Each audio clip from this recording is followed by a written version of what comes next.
Bonjour tout le monde, j'espère que vous allez bien. Aujourd'hui, on va parler de l'intelligence artificielle, ou bien ce qu'on appelle la machine learning. C'est l'un des domaines les très puissants et importants en informatique.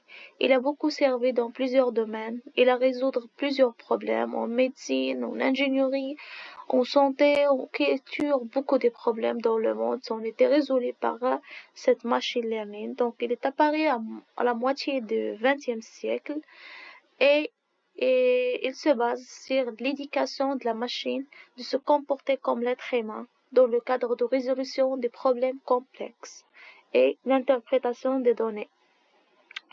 Alors, il n'est pas facile de le définir ou bien de le cerner exactement parce que l'objectif premier des chercheurs était de concevoir des machines intelligentes capables d'imiter l'homme et dans ses tâches intellectuelles plus complexes.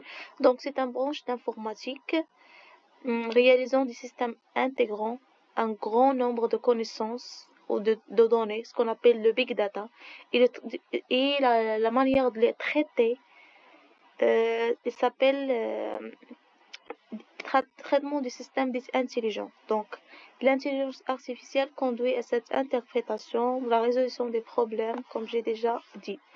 Alors, c'est ça ce qu'on appelle le machine learning, a été créé par Arthur Samuel en 1959. Alors, on peut dire qu'une machine apprend si, après certaines expériences, elle a augmenté sa capacité à réaliser une certaine tâche. Et par exemple, maintenant, on voit que l'intelligence artificielle est devenue dans les social media, il y a le Meta AI, il est devenu dans les websites, il y a ChatGPT qui permet de nous aider à résoudre des exercices très complexes, d'accord? Il comprend le langage humain, il parle le darija, il parle beaucoup de langues. Donc ça, c'est vraiment une révolution en informatique et dans le monde. Alors, il y a des notions ici importantes, le deep learning, apprentissage automatique. Il y a le réseau de neurones. Il y a le big data, il y a le data mining, il y a l'analytique avancée, l'internet des objets. Voilà, pour ces définitions-là, pour ne pas se tarder, parce que tant qu'on est des élèves de prépa ou bien de CPGE, ce que nous intéresse, c'est de connaître deux langages, l'algorithme K-mean, l'algorithme KN. Donc l'apprentissage supervisé et l'apprentissage non supervisé, c'est ce qu'on va voir dans cette vidéo. Alors pour les différentes notions, la culture générale à propos de l'intelligence artificielle, je vais vous laisser ça sous forme d'une petite vidéo ou bien dans la description pour vous puissiez connaître ces notions, d'accord? Alors le big data, j'ai déjà dit que veut dire le big data. C'est un ensemble de beaucoup des informations, d'accord? C'est l'ensemble des données. Ce volume des données s'appelle le big data. Alors l'apprentissage automatique ou le machine learning. Et ça, ce qui nous intéresse maintenant, et c'est ce qu'on va centrer notre étude sur, d'accord?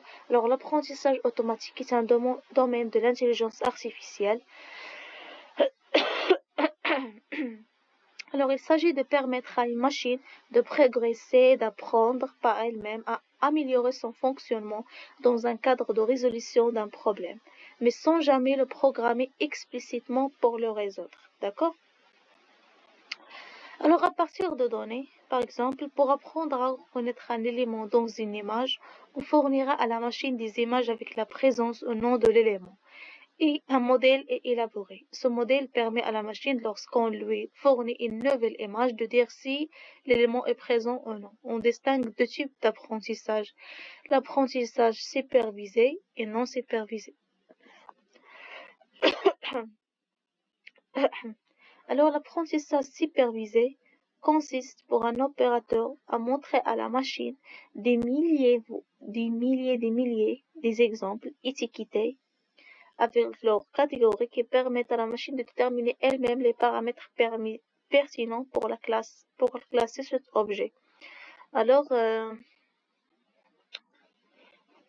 cette phase d'apprentissage terminée, la machine doit être capable de générer à des objets pas encore vus, d'accord?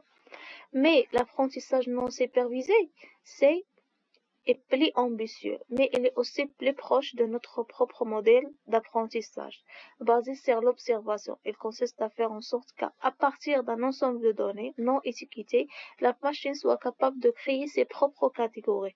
Et c'est possible que ces catégories soient pertinentes pour nous. Donc, dans la suite, nous allons nous intéresser à deux algorithmes. Algorithme des cas les proches voisins utilisés et cas moyen. Alors, on commence par le premier apprentissage. C'est l'apprentissage supervisé ou bien l'apprentissage ou l'algorithme des cas plus proches voisins. D'accord? Alors, nous intéressons à l'algorithme d'apprentissage supervisé, celui des cas plus proches voisins. Ce qu'on appelle en anglais KN, l'algorithme KN. Alors, pour comprendre cet algorithme, on va parler d'un exemple, d'accord? C'est l'exemple des points. Alors, notre système va parler. Alors, on procède à un classement en décidant des caractéristiques d'un nouvel élément, après l'examen des caractéristiques de ses cas plus proches voisines. Alors, la notion de voisine devra être précisée, est une difficulté et de bien savoir l'anti-cas. Alors, nous allons considérer un exemple, un ensemble de 300 points de coordonnées x, y dans le plan qui peuvent appartenir à deux catégories, bleu ou rouge, d'accord? Nous fournissons à la machine le jeu de ces 300 données. Alors, def, générer les points, p égale une liste vide. Les couleurs peuvent être rouge ou bleu. Alors, for i and range n. For i and range n, x égale a plus rd, random, y et ic. D'accord?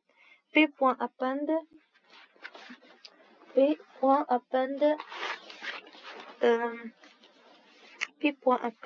x, y et le couleur. Que veut dire ça, cet algorithme? On va expliquer étape par étape pour que vous puissiez comprendre parce que c'est l'étape importante et c'est ce que vous pouvez avoir dans les cours. Alors j'ai dit x plus y, ce sont les coordonnées de la point. De chaque point de ces 300 points qui sont représentés dans le plan. C'est x et y. Ici, elle représente le couleur, d'accord? Qui peut être soit 0 ou bien 1, c'est-à-dire rouge ou bien bleu, d'accord? Alors, cette expression de représentation de l'abscisse de l'ordonnée, vous devez la rappeler bien. A plus RD, d'accord? Puis on a dit p.append x, y, color. Donc on a ajouté à cette liste une autre liste composée de deux éléments, le coordonné et le color. Et puis on va retenir le p. Puis on passe à la deuxième étape, c'est de la traçage du point. Apporte MATLAB.pilot.asbl. On a déjà vu ce principe en sup. J'ai déjà posé une vidéo dans le cadre d'ingénierie numérique qui traite le traçage des courbes par Python, d'accord? Et on a déjà utilisé cette import à matplotlib.asbl, ok? Alors pour les points rouges, P, on a utilisé cette fonction, P égale à génère point moins 10. Que veut dire ça? Est-ce que vous avez compris? Donc n, c'est le nombre de points. Moins 10, 10. C'est quoi? Voilà. On a ici x1 égale à pi00 for i and range len de pi. If pi1 égale à rouge. Voilà. Ici, la même chose. y1 for i and range if pi égale à x2 et y2. Donc, on va tracer ces points. Ce sont deux points. De abscisse x, abscisse x2, ordonnée y1, ordonnée y2. Des points rouges et des points verts. Donc, on va représenter les points rouges et les points verts. Donc, ici, presque, on a représenté combien des points. J'ai pas compris que veut dire ce 10 là. On va la connaître après, d'accord? Voilà. Donc, plt.plt, et puis on va représenter le rouge et le bleu. plt.show, et on va avoir cette schéma. Donc, c'est une visualisation des données rouge et bleu. Ce sont 300 données. Donc, comme j'ai déjà dit, on parle les données d'apprentissage sont représentées par une liste des listes P0, C0 avec P0, c'est X, Y ou bien X0, Y0, c'est l'abscisse et l'ordonnée du point.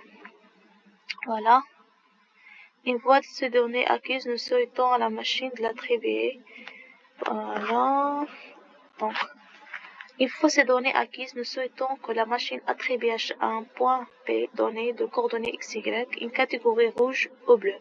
Pour cela, nous utilisons la méthode des cas plus proches voisins au KN, qui consiste à déterminer la catégorie des KN données d'entraînement les plus proches du point PXY et attribuer à ce point la catégorie majoritaire parmi les cas voisins plus proches. Alors, l'algorithme des cas plus proches, il se ces étapes. La liste des données d'apprentissage, on le définit, puis un point P de plan constitué d'une liste de ces deux coordonnées, un anti-cas, le nombre de voisins considérés qui sera choisi impair pour éviter les risques d'égalité, puisqu'il y a deux catégories ici, d'accord? Il y a le rouge et le bleu. Donc, on va utiliser un nombre impair. Voilà, on va parler de la notion de la distance. Donc, pour parler de l'approche voisin ou bien de la loi voisin, il faut faire une distance euclidienne. Alors, c'est la distance entre les deux points. Voilà. Alors, nous devons commencer ici de définir cette distance euclidienne entre x et y, ou bien entre deux points de coordonnées x1, y1, x2, y2. C'est la distance est égale à la racine de x2 moins x1 au carré plus y2 moins y1 au carré. Voilà. Et pour un nx ou bien ny sera la somme de xi moins yi. Et dans notre cas, il y a pour deux points, c'est ça l'expression en Python. Sqr, c'est le racine. Pour représenter le racine, c'est déjà ça dans les rappels de base, du sup. J'ai déjà représenté ces notions. P1, 0 moins P2, 0, racine, voilà. Pour notre cas, on parle de x et de y. On parle de n points, d'accord? Donc, on va utiliser le for i n range. On va utiliser une boucle. Alors, on peut définir aussi une fonction prenant en augmentant deux vecteurs x, y de taille n. Donc, entrée x, y, ce sont deux listes de n valeurs présentant les coordonnées de n points. Donc, d, c'est la distance entre deux vecteurs. Voilà, for i n range n, d égale à d plus xi moins yi à puissance 2. Ici, on a représenté n points, puisqu'on a n égale à 300 dans notre cas. On n'a pas seulement 2 points, on a n points. D'accord? Voilà, x et y, ce sont les listes de n valeurs, c'est-à-dire les abscisses et coordonnées de ces points. Alors, notre algorithme de cas plus proche voisine. Pour la complexité de la fonction, on va le voir, ok? Je vais vous montrer la complexité lorsqu'on va traiter le cours de complexité. Je pense qu'il est déjà posé aussi dans la chaîne. Vous pouvez le consulter. Alors, nous détaillons aussi l'algorithme de cas plus proche voisin pour déterminer la catégorie d'un point dont le coordonnées sont connues en utilisant un ensemble de données d'apprentissage. Voilà. Alors, voilà les étapes. On calcule les distances séparant l'ensemble des points PI des données D avec le point Pi dont on cherche à déterminer la catégorie. On obtiendra une liste de valeurs, soit la distance et la catégorie. Voilà. Alors, pour chaque liste, le premier élément est la distance DI. séparant le point PI des données et le point P. Le deuxième élément est la couleur. Alors, classer la liste des distances par ordre de distance croissante. Classer la liste des distances par ordre de distance croissante. Puis, on va parcourir les cas plus proches voisins de P et compter le nombre de voisins dans chacun des deux catégories. D'accord? Et renvoyer la catégorie de P comme étant la majoritaire parmi ces cas plus proches voisins. Vous avez compris les étapes? On passe. Alors, on définit Kn, ou bien cas plus proche voisin, par 3. par 3 entrées ou bien variables. Il y a L, c'est la liste des données, des points. P, c'est le point qu'on cherche la catégorie. Et K, c'est le nombre de voisins plus proches comptés. Et par la suite, dans la sortie, on doit avoir le catégorie de P. Alors, l'étape 1, calcul de la distance de P à chaque point de L. Renseigner dans une liste. Donc, on va initialiser une liste vide qu'on appelle T.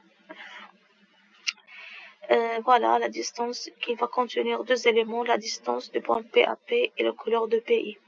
Alors, le boucle for I and range l'un de L. L, on a des données.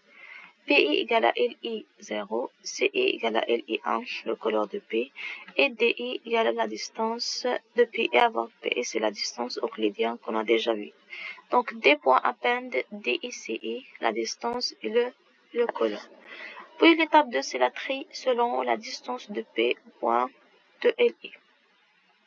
Donc, on va voir tous les listes de DI et de catégories. Donc, on va voir les distances les plus petites, c'est-à-dire les distances minimales, c'est-à-dire les points les plus proches de notre point, pour qu'on puisse prédire la catégorie de cette point. Est-ce qu'il est rouge ou bien bleu? S'il y a beaucoup de points bleus à côté de notre point, donc il sera un point bleu. Mais s'il y a beaucoup de points rouges proches de notre point, on dit qu'il sera un point qui est bleu. Parce que lorsqu'on a vu ici l'exemple,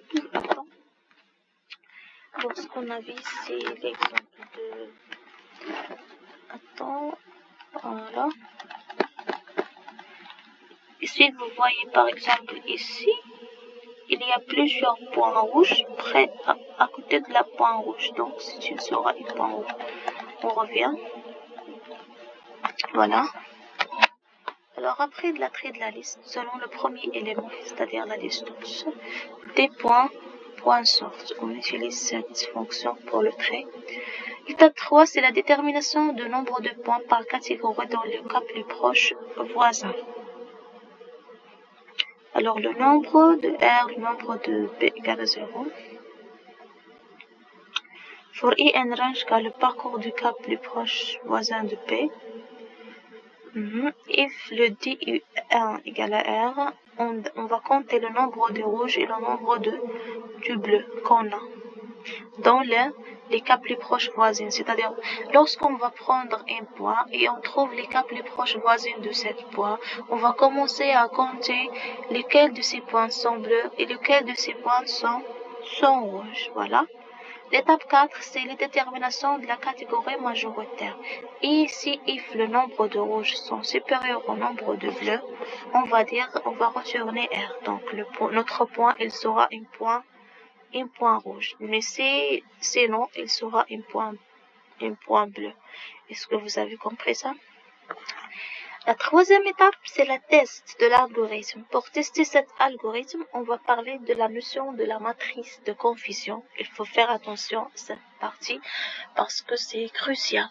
Alors, pour tester la qualité de l'algorithme et voir le résultat dans le cas d'un apprentissage supervisé, nous pouvons séparer les données en deux groupes. Des données d'apprentissage et des données qui permettent de tester la qualité de l'apprentissage. Alors, il y a 200 données. 180 données, ce sont pour l'apprentissage de la machine. Et 20 données, ils vont être utilisées pour le test de l'algorithme. Que veut dire ça? On va tester l'algorithme en prenant différentes valeurs de cas, c'est-à-dire en cherchant la catégorie majoritaire sur les cas plus proches voisins. Voilà. Alors, pour visualiser les résultats, sur le poulet en noir, et les données rouges sont des points et les données bleues sont des triangles. Les points de test sont représentés par des étoiles noires. À noter ou or si le point a été identifié comme rouge et VP si le point a été identifié comme bleu. Donc pour les données de test sont représentées en des étoiles noires. Il prend les valeurs VP si le couleur est rouge et le couleur est or c'est il est bleu. D'accord? C'est ça le test. Voilà. C'est ce qu'on a vu pour la matrice de confusion. J'ai déjà aussi vu un autre exemple qui explique bien la matrice de confusion. Je vais le partager avec vous. Donc j'ai déjà vu que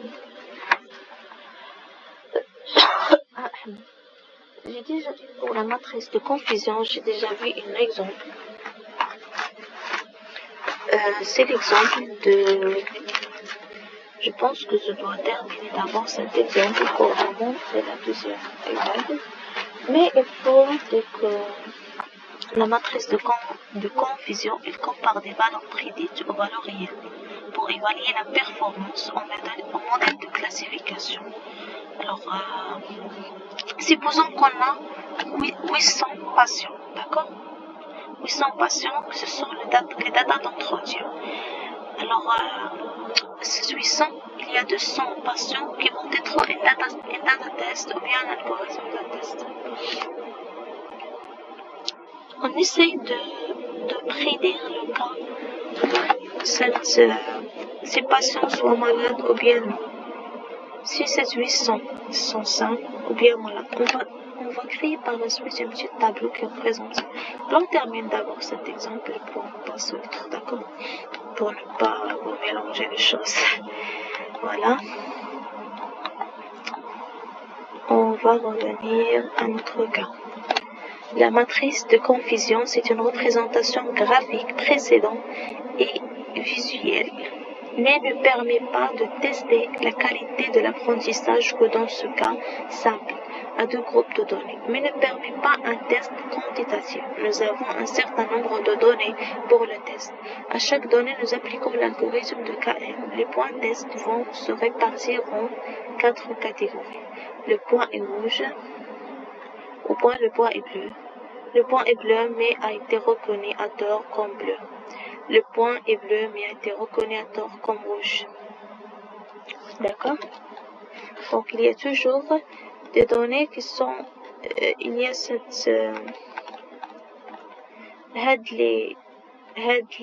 les 20 données de test.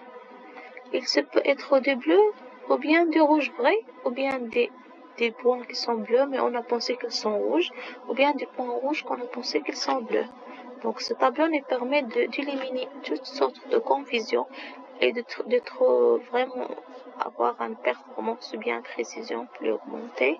Donc les couleurs réelles ce sont bleu ou rouge, les couleurs prédites rouge ou bleu.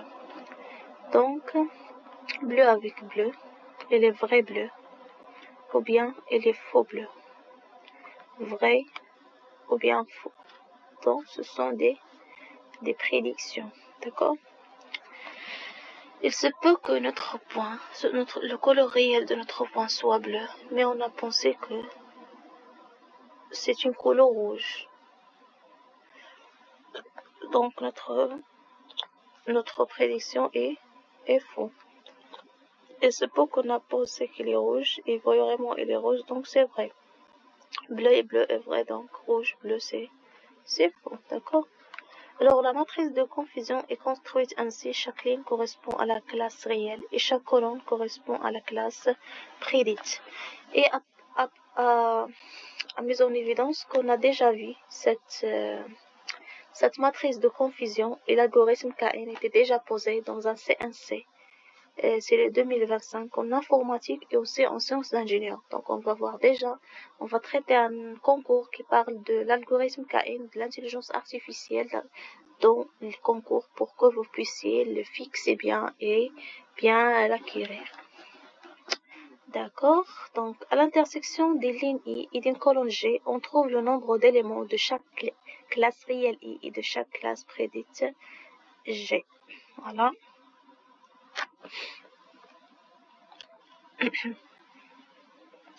Et par la suite, par cette matrice, ou bien cette étude, on peut voir est-ce que les 20 données de test, est-ce qu'elles sont toutes vraies ou bien toutes fausses? Est-ce que par exemple, cette 20, on a pensé que maintenant 20 points. 10 points sont rouges et 10 points sont bleus. Mais après de réaliser la matrice de confusion, on a l'algorithme KN, dans le data test, on a pu trouver que non, seulement 5 sont rouges et les autres ce sont bleus. Donc on a bien précisé les données et avoir une performance plus haute. Et ça, ce qu'on va utiliser ici. Alors, pour calculer cette matrice, on doit disposer d'un ensemble de données à tester et de l'ensemble des résultats attendus. On compare alors les résultats attendus avec les résultats prédits sur les données à test. Pour cela, on utilise un ensemble de données classées. Ces données sont partagées en deux exemples, l'un constituant les données d'apprentissage et l'autre les données test.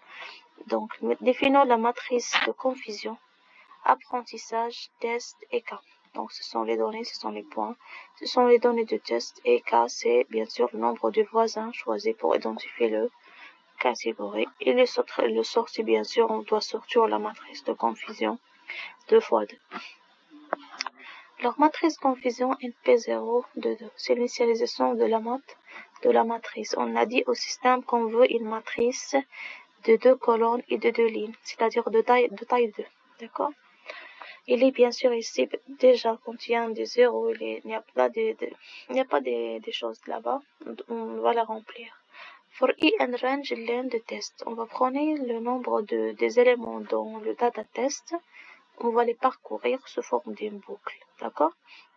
Les couleurs prédites par application de l'algorithme des cas plus proches voisins sur le point de coordonnées test TI01. Alors Q c'est période, c'est le cas plus proche voisin. On va appliquer l'algorithme KN ici sur le test I0, c'est-à-dire les points dans I0. Alors ici, CR représente, ça c'est les couleurs prédites et ça c'est les couleurs réelles, d'accord? Test I0 U. Voilà. Après d'appliquer l'algorithme KN pour plus proche voisin sur les points test, on a posé ici le couleur réel. Si le couleur réel est bleu et le couleur prédit c'est bleu, alors on peut dire que on va poser un test est étiqueté en bleu et la catégorie prédite est étiquetée en bleu. If le couleur réel et le couleur sont rouges, on va ajouter un aussi. Ici, il y a une différence, on ajoute un. Et c'est ça ce qu'on a vu en tableau, bien sûr. Et là, on retient la matrice de confusion.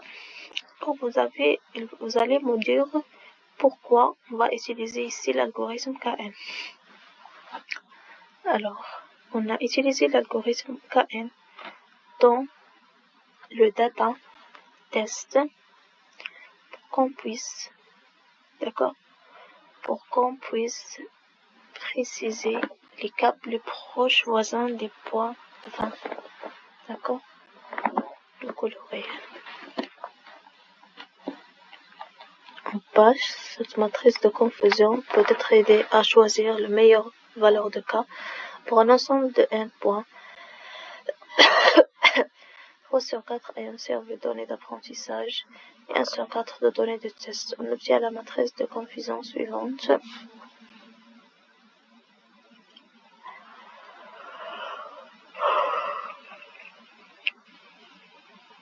Voilà, c'est la matrice pour k égale à 1. Pour k égale à 10, c'est-à-dire c'est les cas les proches voisins.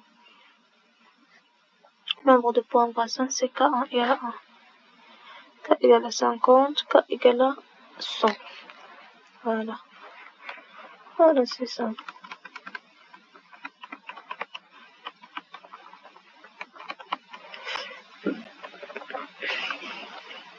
Ici, cette nombre, elle représente le nombre de points rouges. On ajoute 1. Si c'est bien sûr notre point est rouge et notre point est rouge. Ici, c'est vrai, c'est vrai, c'est faux, c'est faux. Il faut rappeler ça. C'est déjà ici représenté, si vous voyez avec moi. Voilà. Si le couleur bleu, on va ajouter 1. Et on va commencer à calculer les nombres qui sont... Si le couleur prédit et le couleur réel sont vrais, donc on peut bien sûr prédire. Par exemple, ici c'est le cas vrai et le cas vrai. On va les rassembler, on dit voilà, donc on note presque 25 points qui sont vrais. Je vais vous détailler ça. Alors, pour l'apprentissage non supervisé, il sera pour une autre vidéo. Maintenant, pour comprendre KN bien, on va prendre un autre exemple. D'accord, ici déjà on avait l'intelligence artificielle. Voilà, l'algorithme KN, que veut dire. Et ça l'exemple. On va rappeler l'algorithme KN. Alors, je vais faire une autre vidéo pour vous expliquer cet exemple 2, d'accord?